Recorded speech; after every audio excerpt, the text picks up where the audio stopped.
एक छोटे से गांव के एक कोने में रहती थी अम्मी फातिमा, एक बुजुर्ग, बीमार लेकिन बेहद मजबूत दिल की माँ। उनका इस दुनिया में एक ही सहारा था, उनका बेटा शाहिद, जिसे उन्होंने कितनी मुश्किलों से पाल पोस कर बड़ा किया था। पिता का साया तो बचपन में ही उठ गया था, लेकिन उस बेचारी फातिमा बीबी ने लोगों के घरों में बर्तन मांजे, कपड़े धोए, लोगों की कड़वी बातें भी सुनी, सिर्फ अपने बेटे को पढ़ाने के लिए। वो हमेशा कहती थी, मेरा शाहिद एक दिन बड़ा अफसर बनेगा, वो मुझे हज कराएगा, मेरी इस टूटी फूटी झोपड़ी को एक सुंदर मकान बनाएगा। वक्त अपनी रफ्तार से गुजरता रहा। शाहिद पढ़ने के लिए शहर चला गया और उसकी माँ, वो हर रोज उसका इंतजार करती थी। हर नमाज में बस उसकी सलामती की दुआ मांगती थी। लेकिन देखो तो कितने साल गुजर गए। शाहिद ने ना कोई खत लिखा, ना कभी फोन किया और ना ही किसी ईद पर वो अपने गांव लौटा। गांव के लोग तो अब कहने भी लगे थे, अरे फातिमा भी, वो तो अब बड़ा आदमी बन गया है, माँ जैसी ये गंवार चीजें उसे अब कहाँ याद रहेंगी। मगर उस माँ का दिल देखिए, वो हर बार बस मुस्कुरा देती और कहती, नहीं, मेरा शाहिद ऐसा नहीं है, वो मुझे लेने जरूर आएगा, कोई ना कोई दिन तो उसे अपनी माँ की याद आएगी।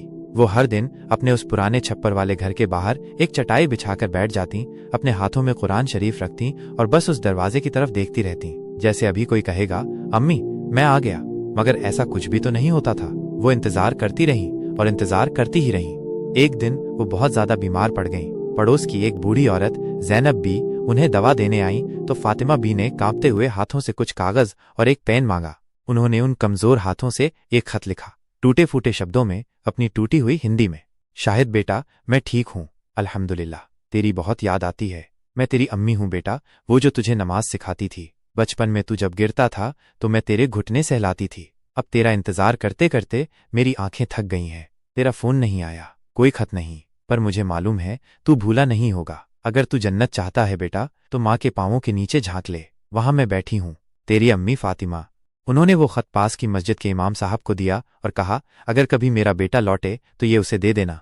फिर एक रात उन्हें तेज बुखार आया और वो अपनी नमाज की हालत में ही इस दुनिया से हमेशा के लिए चली गईं। मोहल्ले वालों ने उन्हें मस्जिद के पास ही दफना दिया और उनके बेटे की तलाश वो हमेशा के लिए अधूरी ही रह गई। इधर शहर में शाहिद सच में एक बड़ा आदमी बन गया था। बड़ी गाड़ी, आलीशान बंगला, सुंदर बीवी और प्यारे बच्चे, लेकिन अपनी माँ की कोई खबर उसने कभी नहीं ली। एक दिन उसकी बीवी ने यूं ही पूछ लिया, शाहिद तुम्हारी माँ जिंदा है या? शाहिद बस चुप रह गया। कई दिन वो बेचैन रहा और ना जाने क्यों एक दिन अचानक उसकी रूह कांप गई। उसने अपनी ऑफिस की टीम से अपनी माँ का पता लगवाया और फिर एक दिन अपनी बड़ी सी कार लेकर वो अपने गांव पहुंचा। माँ का वो पुराना छप्पर अब और भी टूटा हुआ लग रहा था। घर में अजीब सी खामोशी थी। सामने की बेंच पर वो पुरानी चटाई तो पड़ी थी, लेकिन उस पर उसकी माँ नहीं थी। तभी पास ही मस्जिद से इमाम साहब निकले और बोले, तुम शाहिद हो ना? फातिमा भी तुम्हें बहुत याद करती थीं। वो अब इस दुनिया में नहीं रहीं, लेकिन जाते जाते तुम्हारे लिए ये खत छोड़ गई हैं। शाहिद ने कांपते हुए हाथों से वो खत खोला और जैसे ही उसने अपनी माँ की वो टूटी फूटी लिखावट देखी, वो फूट फूट कर रोने लगा।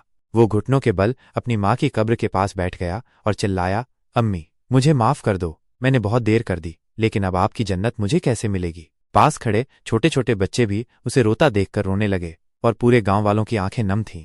कुछ दिनों बाद उस मस्जिद में एक नई अलमारी आई। गांव के कुछ गरीब बच्चों के लिए नए स्कूल बैग आए और उस टूटी हुई झोपड़ी की जगह एक पक्की ईंटों की मजार बनी, जिस पर लिखा था, यहाँ वो माँ सोई है जो जन्नत का रास्ता अपने बेटे को देना चाहती थी।